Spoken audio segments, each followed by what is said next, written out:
Hello, I'm Evan Ehrenberg. I'm a second-year graduate student here at MIT in the Brain and Cognitive Sciences department. I work in the Sinha lab, where I research face identification. I take a very interdisciplinary approach towards understanding and replicating face identification called computational neuroscience. This field of science is very new and has only been developed in the last decade or so. It combines neuroscience with math, computer science, and psychology in an attempt to better understand the computations the brain is performing, and how similar computations can be performed by artificial systems, like computers, to produce the same behavior, again in this case recognizing a face. During this video, I hope to introduce you to this developing field, show you some cutting-edge technology for brain imaging, and walk you through an experiment that I'm currently developing that will tell us how the brain represents faces. But first, why should we study artificial intelligence? What does it offer society as a field of research? When you think of AI, you might go straight for the science fiction version. The Terminator might come to mind, as could Sunny, Johnny 5, or WALL-E. You might even think of some non-robotic AIs, such as HAL from 2001: A Space Odyssey, or the agents and other programs in the Matrix. While there are many humanoid robots under development, the majority of AI today is not embodied in living tissue over metal endoskeleton, and instead resides in our computers, much like HAL or Agent Smith. Unlike HAL, today's artificial intelligence has not achieved consciousness, and is not nearly as intelligent. The intelligence displayed by HAL is what we call strong artificial intelligence. Strong AI is defined as an artificial intelligence that is comparable to human intelligence, and is sort of this big goal way off in the distance that everyone in the field wants to reach. When strong AI is achieved, it's hypothesized that science will make more breakthroughs in a week than all the scientific breakthroughs in human history combined. Now, the other type of AI is weak AI, and is what primarily exists today. Weak AI is any program that behaves in an intelligent manner, something that adapts to the data it's provided with. A lot of the brain's computations can be thought of as AI because so much processing goes on before we're made consciously aware of the outside world. The brain is constantly organizing the senses so that prefrontal cortex, the area responsible for higher level cognition and the seat of consciousness, can access just what it needs to make decisions quickly and easily. Now, you might be disappointed to know that strong AI won't be here for some time, but weak AI is extremely useful. In fact, it's already all around you, and it's getting better every day. GPS units use AI to determine the most efficient route for you to get home, and cars equipped with lane departure warning systems use it to ensure you don't drift out of your lane as you drive along this route. It's used in Photoshop to replace that photobomber with a realistic, synthesized background. Netflix uses AI to suggest movies to you, and iTunes to suggest songs. Okay, so AI is definitely worth researching. But why is it such a hard problem? And why should we study the brain to engineer it? To answer this, I'm going to show you just how powerful and complex your brain is. This organ in our skull does so much more than your math homework. For example, the amount of processing that goes into something as simple as picking up a jug of milk can often be surprising. Try this experiment. Find a textbook and hold it in your outstretched hand. Place a heavy object on it, like another textbook. Now, quickly lift the item off of the book. You'll notice that the bottom book doesn't move when you do this, or when you place the item back down. Your brain automatically calculates how much the top book weighed in your left hand, and subtracted that from the weight in your right hand to determine how much the muscles in your arm should contract to keep the new weight at the same height. Now have your friend lift the object off the textbook for you. In this case, you no longer know when the item will be removed, or how much it weighs, and your arm shoots up for a second because your brain doesn't know how to adjust the lifting algorithm to account for the lesser weight. Similarly, when they replace the book, your arm falls for the same reasons. Human-like movements such as these has been a big goal and a big problem in robotics. Honda has created Osimo, one of the most advanced bipedal humanoid robots. Now, Osimo only has to control 34 motors compared to our body's 639 skeletal muscles, but the problem of planning proper body and limb movements is still an extremely difficult one. Let's watch a video of Osimo walking upstairs.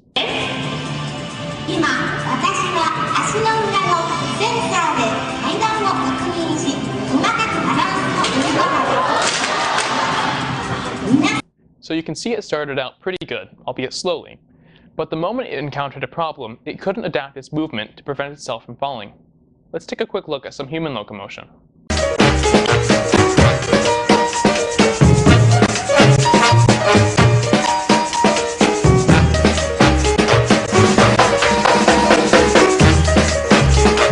Humans and other animals are constantly adapting their movement as the world around them changes, and we do it very fast and automatically. If we didn't, parkour wouldn't be a sport, and humans would have died out long ago. Let's look at something that humans find even easier than walking or grasping: seeing. Well, what do we do to see? We just open our eyes and we see, right? I mean, we can't decide not to see, it just happens. There's absolutely no conscious effort involved.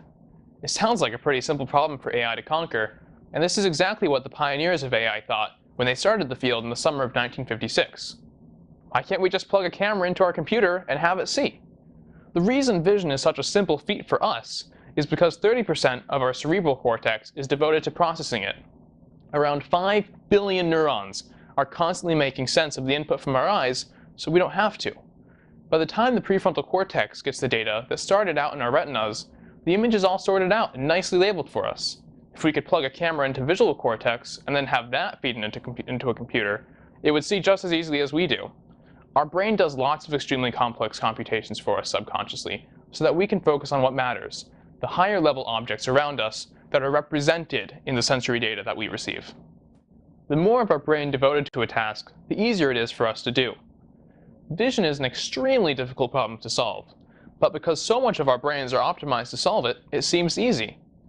Other tasks, like multiplying 2 3-digit numbers, can seem difficult, even though they're actually very simple computational problems. The reason we find them to be so difficult is that there is no area of the brain that's processing the numbers for you. It's all having to run at a very abstract level in your prefrontal cortex. Since there was no evolutionary pressure for our brains to do math quickly, we never evolved cortical areas that are hardwired for it. Computers, on the other hand, are hardwired to handle math calculations, and therefore perform them quickly and efficiently.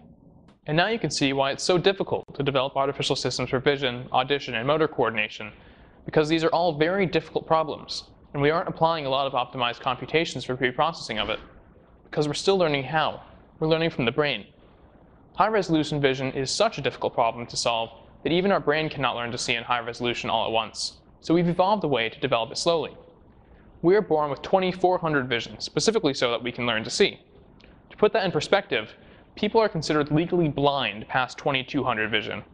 If the newborn brain received all the data we can get from 20/20 acuity eyes, it would be overwhelmed with too much data to pick out the underlying patterns.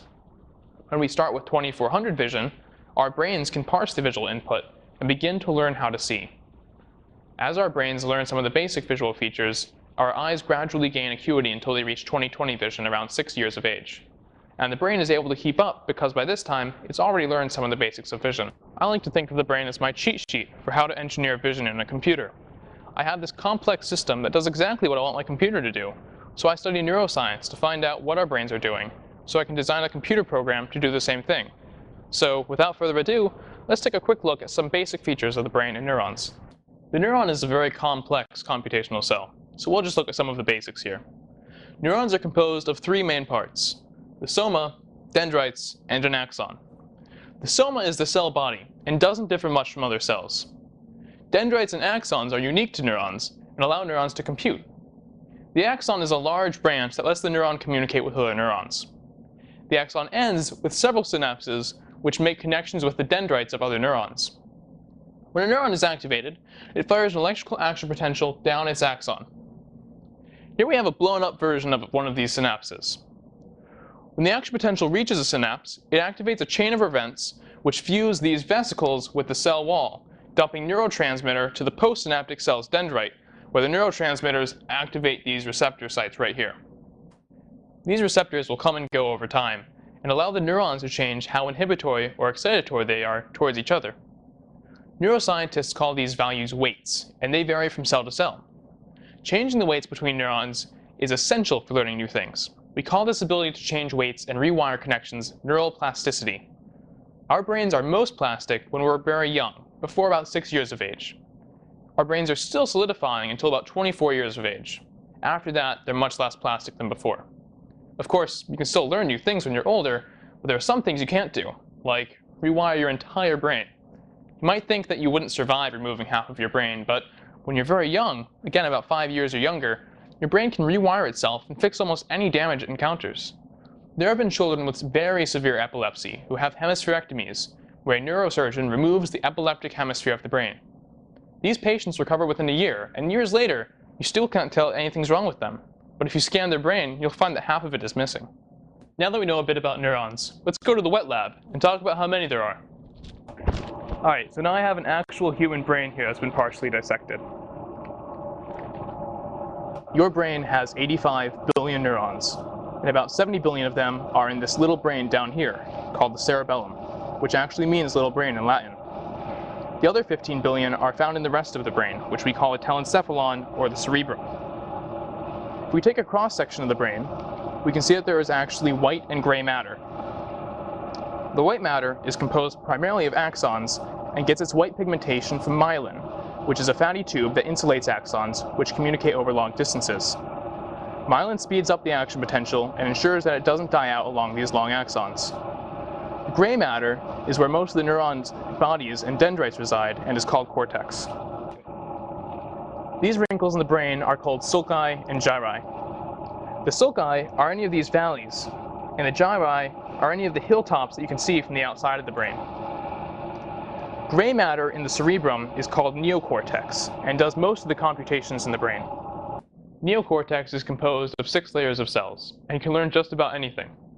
The neocortex has about the same thickness and area as this cloth napkin. Because neocortex is such a great computational medium, we want to fit as much of it in our skulls as we can, so we scrunch it up. And that's why our brains appear wrinkly, because we're maximizing the area of neocortex we can fit in the volume of our brains. Crumpling neocortex in this way also allows for faster communication, because now a neuron over here can communicate with one right here, whereas before, it had to send an action potential all the way across the brain. Monkeys, cats, and rats have correspondingly less of these wrinkles, and consequently have less neocortex for the size of their brain, and are therefore less intelligent. You'll remember that I said 70 billion of our 85 billion neurons are in the cerebellum. You might be thinking this is a super important area of the brain, but actually it's not. It just has a very complicated job.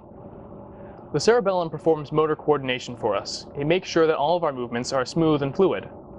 When we look at the cerebellum, we see one very prominent feature, and that's that it is much more wrinkled than the cerebrum. In fact, if you look at a slice of it, you can see just how wrinkled it is. One reason so many neurons are in the cerebellum is because it fits so much cerebellar cortex in such a small area. The other reason is that the neurons found here are much smaller than those found elsewhere in the brain. These neurons are called granule cells and are the most common neuron in the brain, even though they reside almost exclusively in the cerebellum. Now let's look at the big picture, the lobes of the brain. The cerebrum is divided up into 4 lobes, and they are the frontal lobe, the parietal lobe, the occipital lobe, and the temporal lobe. The frontal lobe is perhaps the most important for humans, for it is where high-level cognition and muscle movements are processed. The very front of the frontal lobe is called the prefrontal cortex and performs the high-level cognition, while the back of the frontal lobe is where we find the motor strip, which performs movement. Just behind the motor strip, we find the somatosensory strip, which resides in the parietal lobe. The parietal lobe is known for integrating all of our senses and preparing them to send to the frontal lobe for decision making. Just behind the parietal lobe is the occipital lobe, which we'll talk about a lot in this video because it is where vision is processed.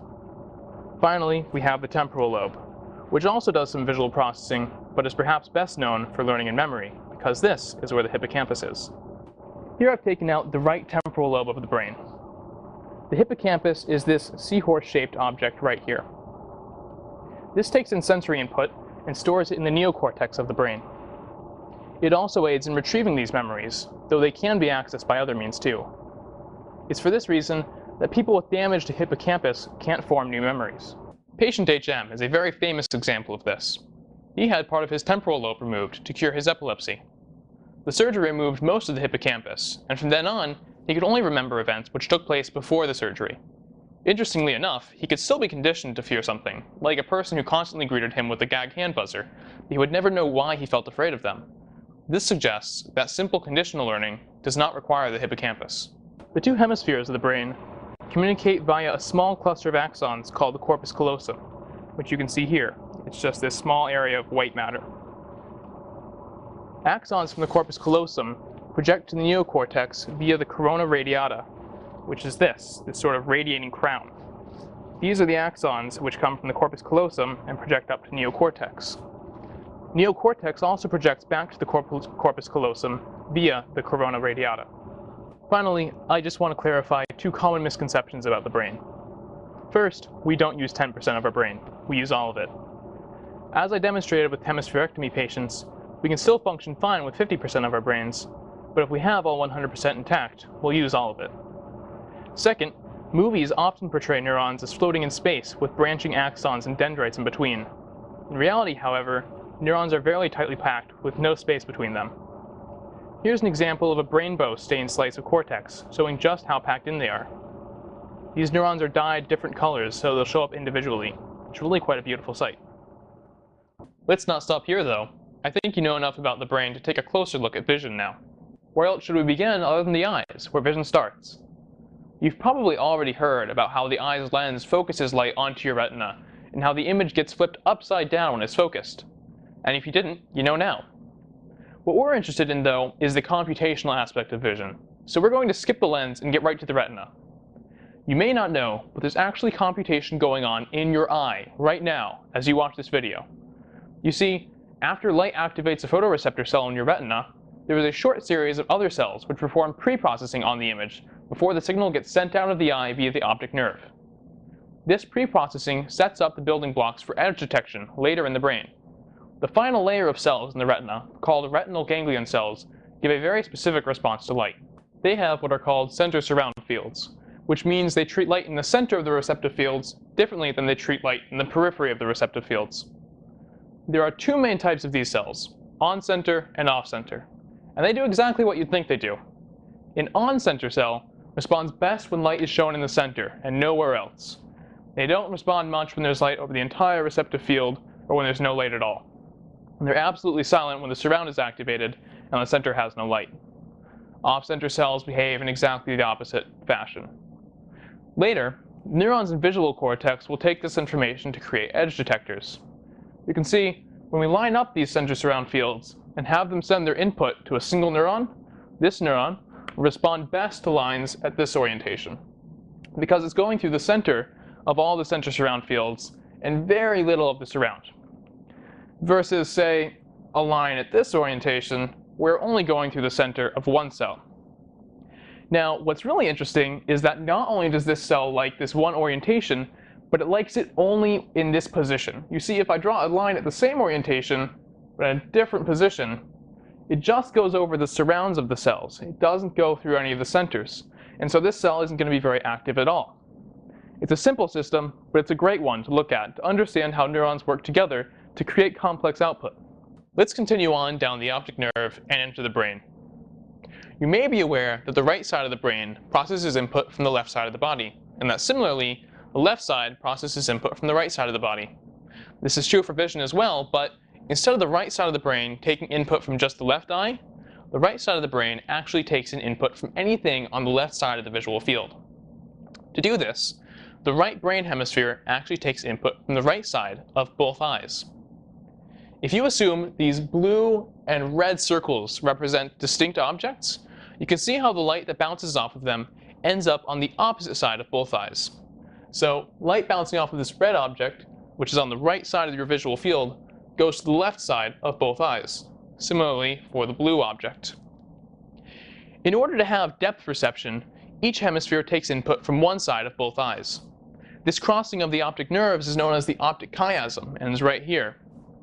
Past the optic chiasm, the optic nerve passes through the lateral geniculate nucleus, or LGN, for some further processing before it finally reaches the primary visual cortex, or V1, all the way in the back of the brain, in the occipital lobe. Primary visual cortex, otherwise known as V1, is composed of cortical columns of neurons. These neurons are lined up to respond to different orientations, so angles of lines. So V1 is still doing some pretty simple processing, and V2 does mostly the same thing at a larger scale. So each neuron is taking input from a larger area of the visual field. After V2, visual cortex starts to branch off into two streams, the ventral stream and the dorsal stream. Dorsal refers to the top of the brain, like a dorsal fin on a dolphin, and the ventral stream refers to the bottom of the brain. V3 and V5, we take the dorsal path up here. V5 is responsible for detecting motion in the visual field, and tracking and predicting where objects are moving. Since knowing how the world is moving is so important for planning your own motion, output from V5 is used extensively for adapting motor control, and this is expressed in V5's close proximity to motor cortex, which is right about here. V5 is also referred to as area MT, or middle temporal cortex, so just keep that in mind. The other path I mentioned, the ventral stream, is where we'll find V4. The ventral stream is where object identification takes place. V4 sends its output to IT.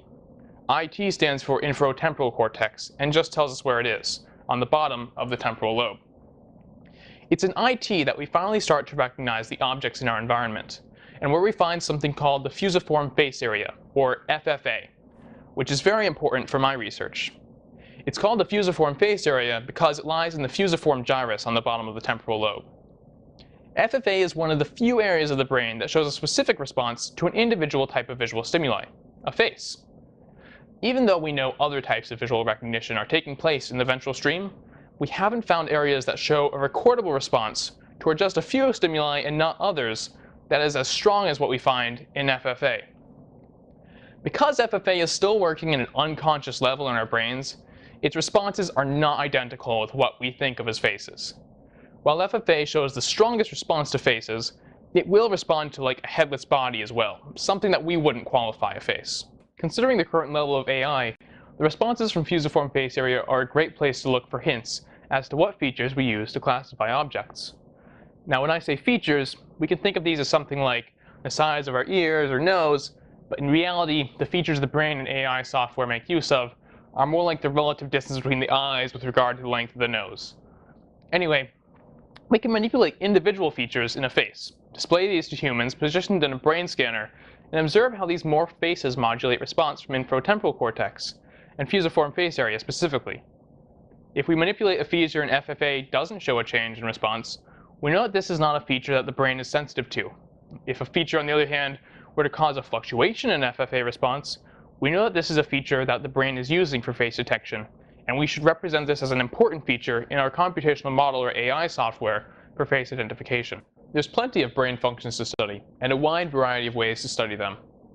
Neuroscience has just recently gained some important brain imaging tools that have greatly impacted the field and how science is performed.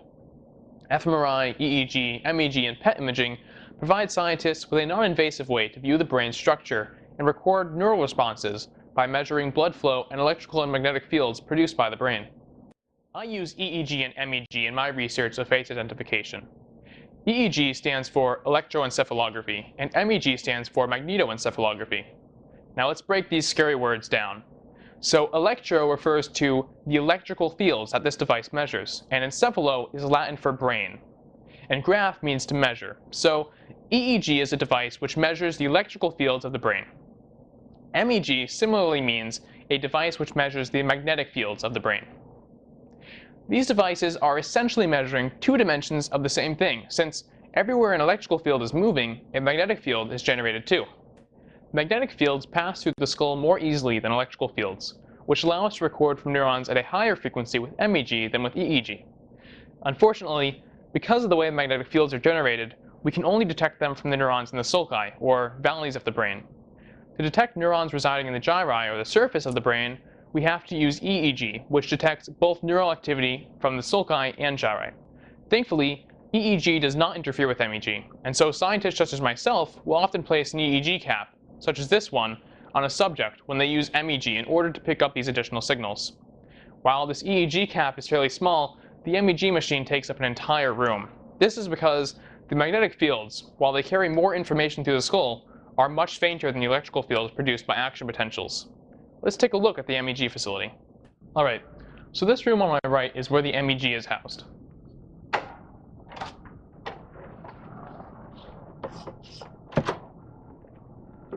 Over here, you can see the liquid helium that we use to cool the sensors to 2 degrees Kelvin in order for them to detect the faint magnetic fields that are produced by the brain.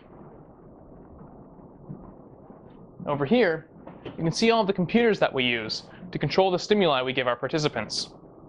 The MEG itself is housed in a magnetically sealed room.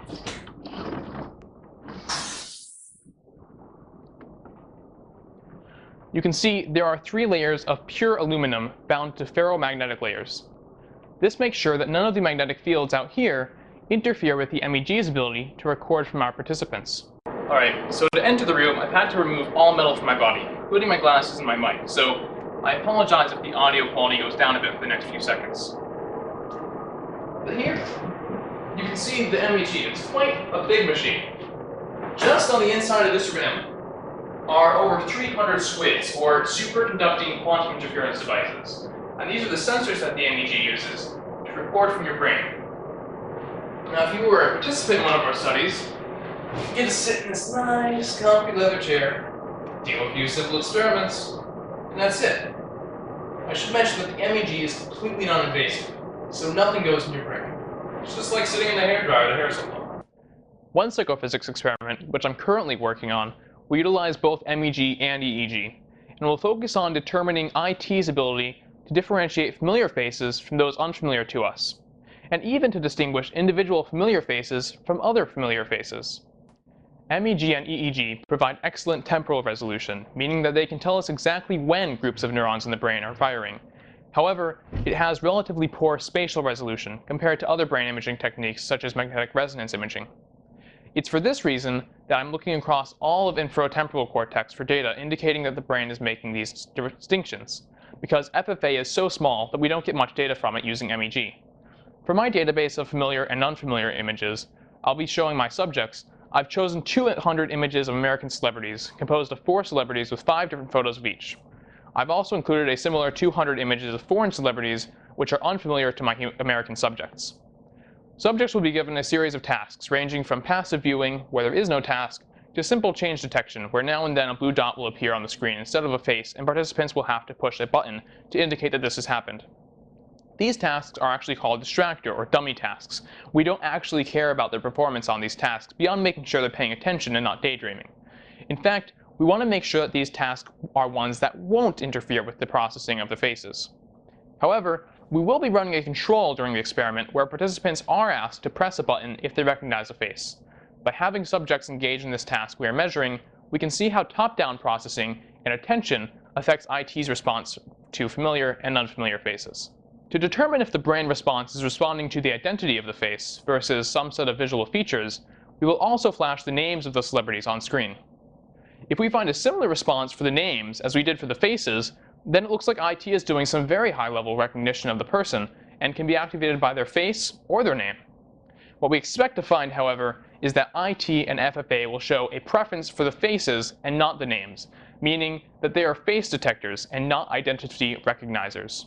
Once we've gathered data from several experiments and have done our data analysis, we can start to apply our newfound knowledge towards computational models of the brain and AI. While computational neuroscience is a novel field, you can see that it is a very useful one. The advances it makes not only help to engineer AI, but also broaden our knowledge of the brain, aiding in the medical treatment of brain diseases and trauma. Beyond being a great field for advancing technology and medicine, computational neuroscience is a fun field to work in. Because it's so interdisciplinary, you can work with humans, animals, brains, computer programs, and even robotic systems. There's something in it for everyone. I hope you enjoyed this video, and that I've inspired you to learn a bit more about the brain and artificial intelligence.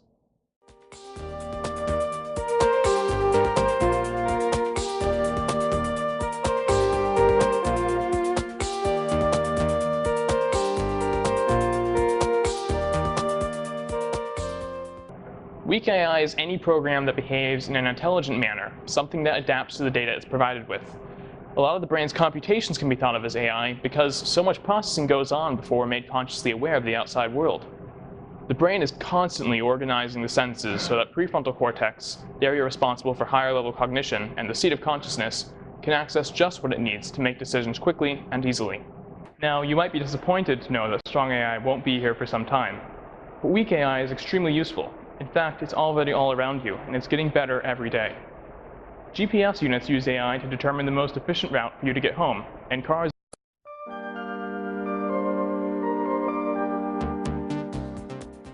Hello, I'm Evan Ehrenberg. I'm a second-year graduate student here at MIT in the Brain and Cognitive Sciences department. I work in the SINHA lab, where I research face identification. I take a very interdisciplinary approach towards understanding and replicating face identification called computational neuroscience. This field of science is very new and has only been developed in the last decade or so. It combines neuroscience with math, computer science, and psychology in an attempt to better understand the computations the brain is performing, and how similar computations can be performed by artificial systems, like computers, to to produce the same behavior. Again, in this case, equipped with lane departure warning systems, use it to ensure you don't drift out of your lane as you drive along this route. It's used in Photoshop to replace that photobomber with a realistic, synthesized background. Netflix uses AI to suggest movies to you, and iTunes to suggest songs. Okay, so AI is definitely worth researching. But why is it such a hard problem? And why should we study the brain to engineer it? To answer this, I'm going to show you just how powerful and complex your brain is. This organ in our skull does so much more than your math homework. For example, the amount of processing that goes into something as simple as picking up a jug of milk can often be surprising. Try this experiment. Find your textbook and hold it recognizing a face. During this video, I hope to introduce you to this developing field, show you some cutting-edge technology for brain imaging, and walk you through an experiment that I'm currently developing that will tell us how the brain represents faces. But first, why should we study artificial intelligence? What does it offer society as a field of research?